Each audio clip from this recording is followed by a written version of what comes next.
Mr. Minister, dear colleagues, ladies and gentlemen, first of all, let me start by thanking the government of Turkey for hosting this regional committee and for the great organization and arrangements that we have made together and for Turkey to be such a generous host. I would like to start by saying that WHO, the World Health Organization, has a wonderful collaboration with Turkey, which is expanding under the leadership of His Excellency the Minister of Health. There are a number of achievements in your country that you have to be very proud of. The improvements of the infant mortality rate, maternal mortality rate, the great success in tobacco, where you managed to reduce tobacco prevalence by 4% in a very short time of 5 years, the change of the mental health system, not to mention the universal health coverage, which is an objective, a dream of WHO, which you have already implemented in Turkey. And I would like to use this opportunity also to congratulate His Excellency the Minister of Health for the new 10 years program that he has put in place to strengthen the multi-sectoral collaboration to further improve health in Turkey.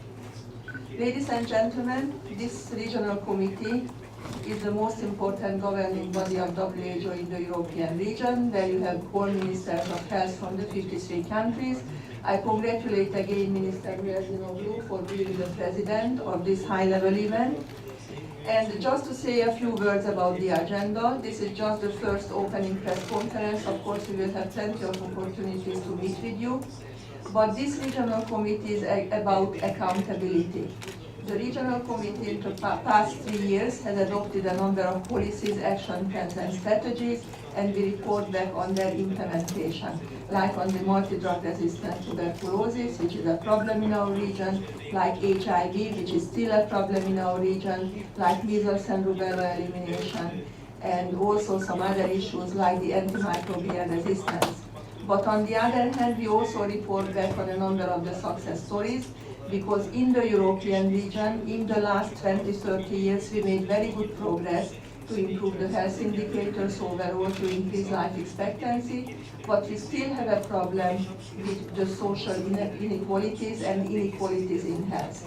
And this is the reason why the European Regional Committee last year adopted a European policy, which we call Health 2020, to deal with this issue of inequalities in health. And we are discussing here already the progress made in the implementation since last year. There are two new developments that we will take to this regional committee. One is the European Action Plan for Mental Health, that Turkey again has been leading. And the other one is on the re-emerging mosquito-borne diseases, and we take an action plan to control, prevent and control the vector-borne diseases in the European region, because diseases like chikungunya fever or dengue are returning to the European region. So these are the two new initiatives in terms of public health program, but we are discussing all the issues related to other adopted policies and strategies and the implementation and how far we managed to go so far.